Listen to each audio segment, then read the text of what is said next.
Puji Tuhan, selamat pagi, shalom. Shalom. Kita kembali berkumpul di gereja tempat ini untuk beribadah kepada Tuhan.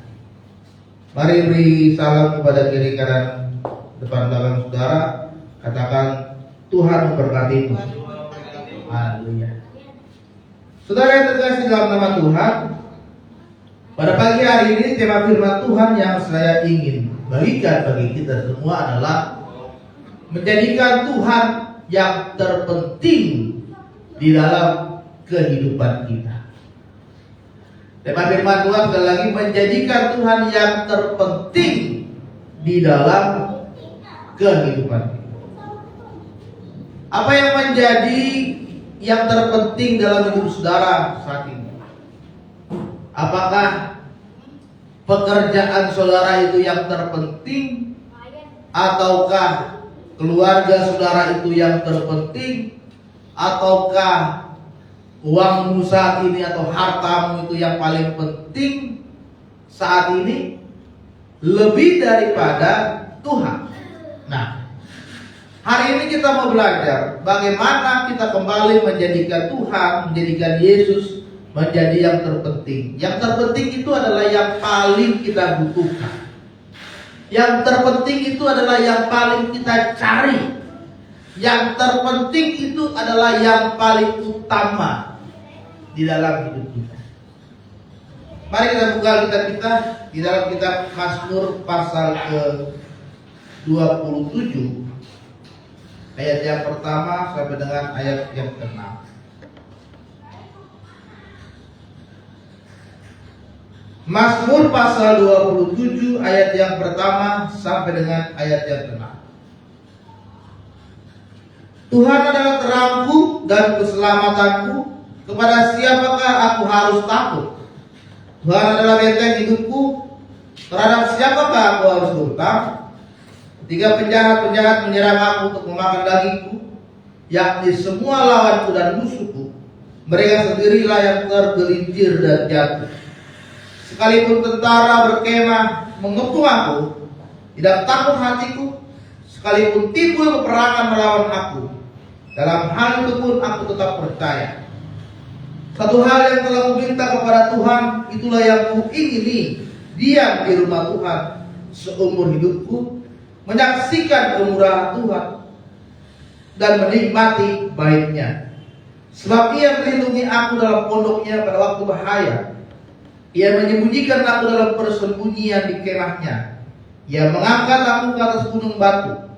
Maka sekarang tegaklah kepalaku, mengatasi musuhku sekeliling aku. Dalam kemahnya aku mau persembahkan korban dengan sorak-sorai. Aku mau menyanyi dan bermazmur bagi Tuhan. Saudara, Mazmur 27 mengisahkan bagaimana Daud, Raja Daud pada saat itu sedang berada di tengah-tengah ketakutan karena dia diserang oleh bangsa lain yang ingin menguasai bangsa Israel pada saat itu.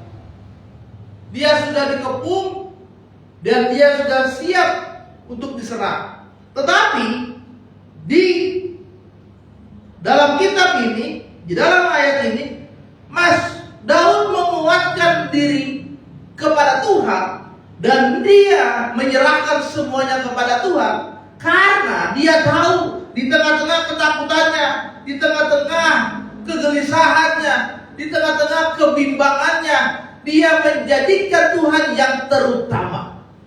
Makanya di ayat yang pertama dia berkata, Tuhan adalah terangku dan keselamatanku. Kalau Tuhan itu yang terpenting dalam hidup saudara, kalau Tuhan itu yang terutama dalam hidup saudara, maka jangan lagi kita takut.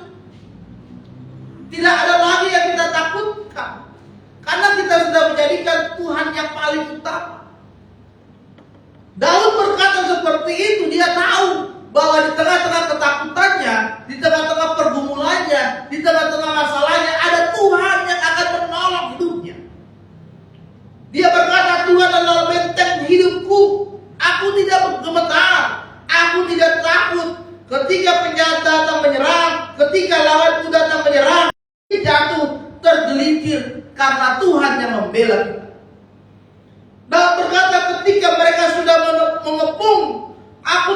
takut, sekalipun ada perang, aku tetap percaya Tuhan sanggup menolong hidup dia. Maka dia mau mendapatkan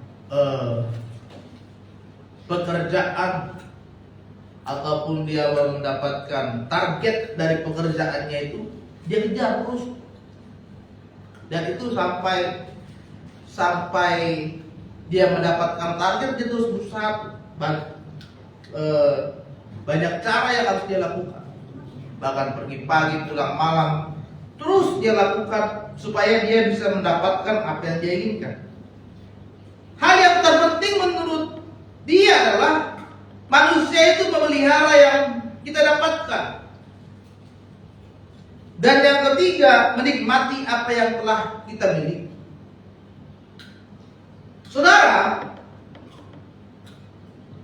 Abraham Maslow berkata bahwa kebutuhan manusia itu yang paling atas itu adalah bagaimana mereka bisa mengatasi masalah, bagaimana mereka bisa memiliki kreativitas, bagaimana mereka bisa memiliki keahlian. Abraham Maslow, dia membuat sebuah teori tentang kebutuhan manusia. Dia bagi dalam bentuk piramida. Yang paling bawah itu adalah kebutuhan psikologi, seperti makanan, tidur, istirahat. Itu kebutuhan paling bawah manusia. Kebutuhan di atasnya adalah keamanan, safety. Bagaimana dia bisa hidup sehat, bagaimana dia bisa menjaga dirinya, menjaga tubuhnya, bagaimana dia bisa berkembang dengan lingkungan. Itu kebutuhannya kedua. Kebutuhan yang ketiga adalah love, bagaimana dia berkembang, bagaimana dia berkeluarga, bagaimana dia berhubungan dengan pasangannya. Itu kebutuhan yang ketiga. Kebutuhan yang keempat adalah esteem, bagaimana dia bisa mendapatkan penghargaan, bagaimana dia bisa dihormati oleh orang lain, bagaimana dia bisa memiliki kenyamanan. Dan yang terakhir tadi adalah self actualization, bagaimana manusia itu bisa menyelesaikan masalah. Kemudian saudara, ada sebuah penelitian yang dilakukan di Amerika tentang kebutuhan atau kepentingan manusia. Ternyata saudara, kepentingan manusia itu yang paling besar bukan Tuhan. Di dalam penelitian itu, kepentingan manusia yang paling besar itu adalah keluarga. Yang kedua itu adalah kesehatan. Yang ketiga adalah pekerjaan. Yang keempat itu adalah uang. Dan yang keenam itu agama atau Tuhan. Jadi Tuhan itu bukan yang terpenting dari kebutuhan manusia. Bahkan uang itu lebih tinggi, lebih di atas daripada Tuhan. Ya. Dalam penelitian itu, Tuhan itu urutan paling 6 yang dibutuhkan oleh manusia. Yang pertama adalah keluarga, yang kedua kesehatan, ketiga adalah pekerjaan, keempat adalah pertemanan, persahabatan, kelima adalah uang, dan yang keenam Tuhan. Ya. Apakah saudara juga seperti itu saat ini?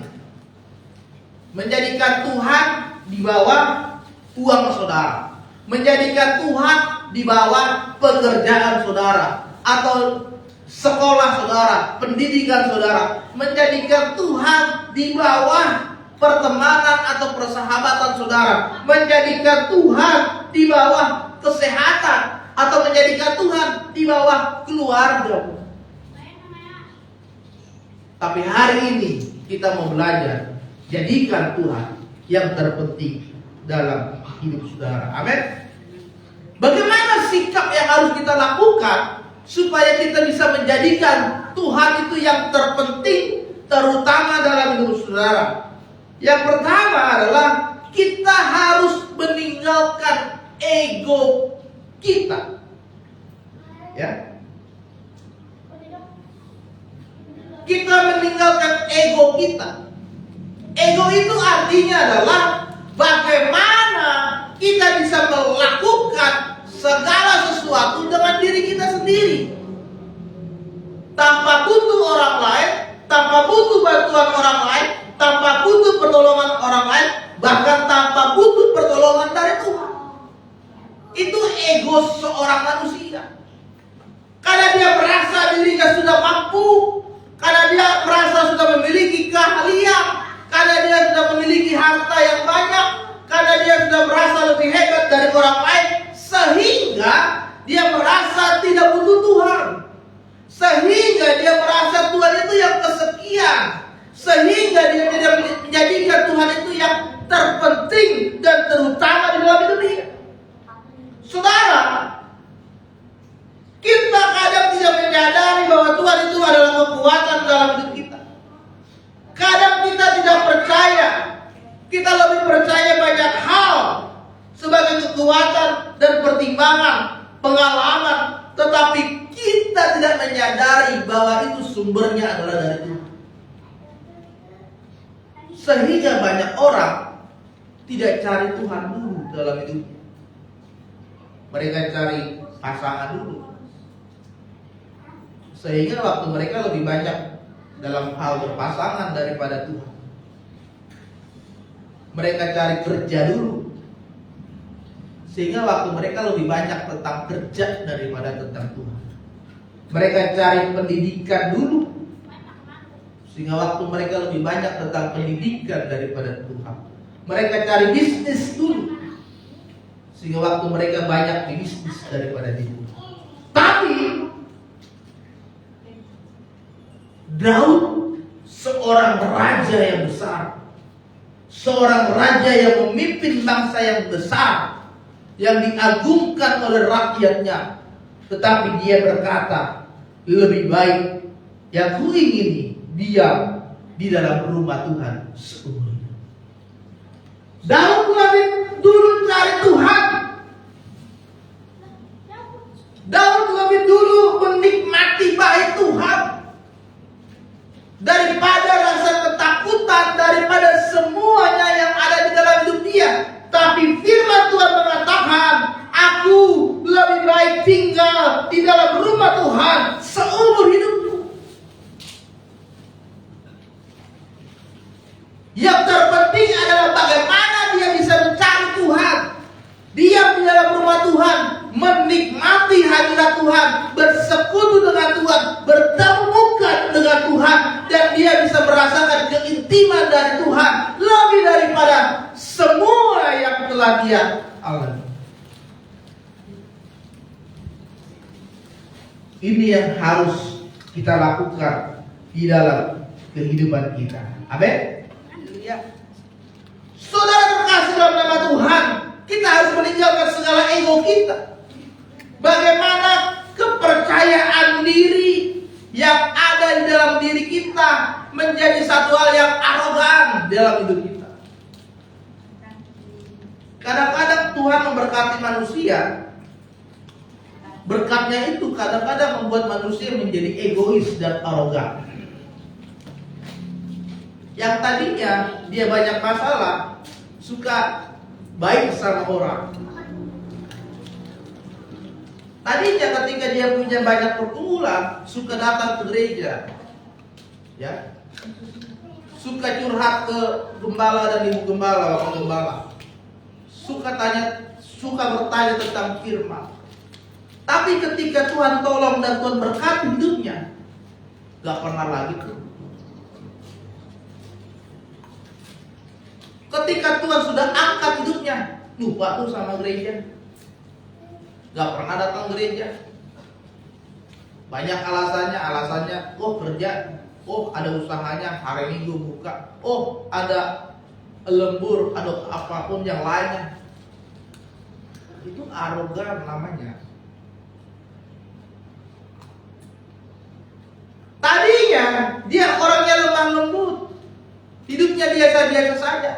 Tapi ketika Tuhan berkati, dia agak sombong, agak tinggi hati. Dia tidak down to earth, lihat ke bawah, dan dia merasa orang-orang itu tidak mampu daripada dia. Itu arogan. Itu adalah arogan, ya. Itu sikap ego yang dimiliki oleh manusia.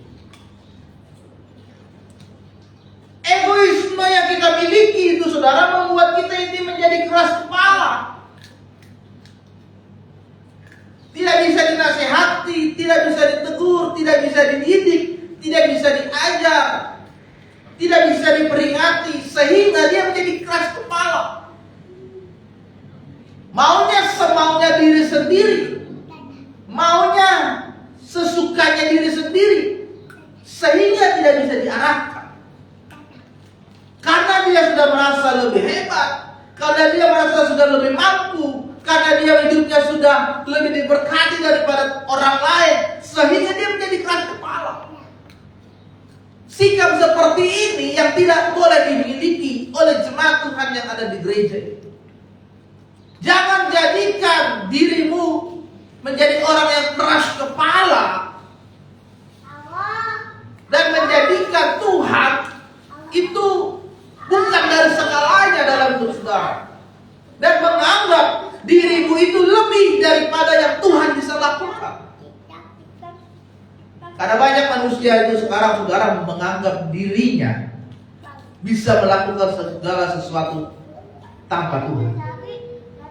Hati-hati, saudara. Jangan saudara tersesat karena merasa dirimu lebih hebat daripada Tuhan. Egoisme di dalam hidup kita membuat kita selalu melakukan kesalahan-kesalahan dan menganggap itu hal yang biasa. Kita melakukan dosa, biasa. Kita berzina, biasa. Kita berbohong, hal yang biasa. Kita menipu orang, hal yang biasa. Kita mengambil barang orang, itu hal yang biasa. Karena ego. Kita bohong sama orang itu udah biasa. Karena egomu terbentuk dari kebohongan itu. Saudara berzina itu hal yang biasa. Karena egomu terbentuk dari perzinahan saudara. Saudara menipu orang, hal yang biasa. Karena engkau sudah terbiasa menipu. Sehingga Tuhan itu sudah tidak ada lagi dalam hati saudara. Ya. Sehingga Tuhan itu bukan jadi hal yang terpenting lagi dalam hidupmu. Dosamu itu yang terpenting. Karena apa? Karena kita sudah menikmati dosa itu. Sudah merasa nyaman di dalam kedosaan saudara itu. Sehingga saudara tidak menganggap Tuhan itu terpenting dalam hidup saudara. Ya, berpacarannya nggak benar, itu udah biasa. Tuhan nggak tahu ini kok. Tuhan nggak lihat ini kok. Ya, pegangan-pegangan tangan, cium-ciuman, raba-rabaan, bahkan sampai melakukan hubungan suami istri tanpa status pernikahan. Tuhan nggak lihat kok. Ya, menipu orang, mengambil barang orang, Tuhan tidak lihat. Karena saudara menganggap Tuhan itu tidak terpenting dalam hidup. Hari ini saudara, tinggalkan segala ego. Kita ada sampai saat ini semua karena anugerah dan kemurahan Tuhan. Meskipun banyak masalah, meskipun banyak tantangan, meskipun hidupmu saat ini sedang menderita, tapi saudara masih bisa bertahan sampai saat ini. Saudara masih bisa makan, kebutuhan saudara masih bisa tercukupi. Meskipun saudara hidupnya sederhana, tapi saudara masih bisa bertahan. Saudara tidak mengakhiri di hidup saudara karena masalah saudara.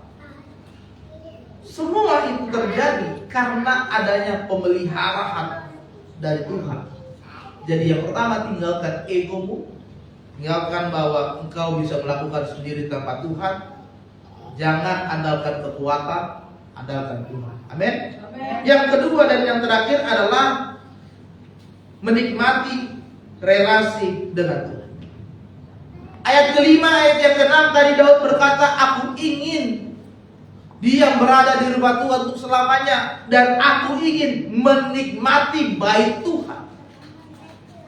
Saudara hari ini mulailah alami bagaimana saudara bisa menikmati rumah Tuhan, menikmati bait Tuhan, sehingga ketika saudara datang ke gereja ini, saudara tidak dalam keadaan terpaksa, saudara tidak dalam keadaan tidak enakan dengan gembala, ibu gembala atau orang lain, saudara dalam keadaan ingin mendapatkan sesuatu dari gereja ini. Tapi ketika saudara datang beribadah di rumah Tuhan, nikmatilah hadirat Tuhan itu nyata dalam hidup saudara. Sehingga ketika engkau berada di dalam bait Allah, engkau akan merasakan dirimu dekat dengan Tuhan. Jadi kalau gereja itu harus serius. Kalau gereja itu harus sungguh-sungguh cari Tuhan. Makanya kalau gereja itu nikmati setiap pujian, setiap penyembahan, setiap firman Tuhan itu dinikmati. Bukan karena handphone, bukan karena media sosial, bukan karena game online, apapun. Nikmati setiap firman yang sudah disampaikan. Mungkin saja firman Tuhan yang diberikan saat ini itu untuk saudara. Berapa kali saya menyampaikan firman Tuhan, setelah selesai khotbah, setelah pulang gereja, ada jemaat yang bilang, terima kasih Pak firmannya, saya merasa diberkati. Padahal saya nggak tahu apa masalahnya dia, saya tidak tahu apa yang dia alami saat ini. Tapi firman itu merasa memberkati dia, karena memang firman itu teruntuk dan masuk ke dalam hatinya. Jadi nikmati bait Tuhan, nikmati hadirat Tuhan, nikmati pujian Tuhan, nikmati firman Tuhan. Sehingga di dalam ibadah itu saudara merasakan bagaimana kemurahan Tuhan, bagaimana nyanyian pujian untuk Tuhan, dan bagaimana hubunganmu dengan Tuhan kembali lagi terkoneksi, tersambung dengan Tuhan.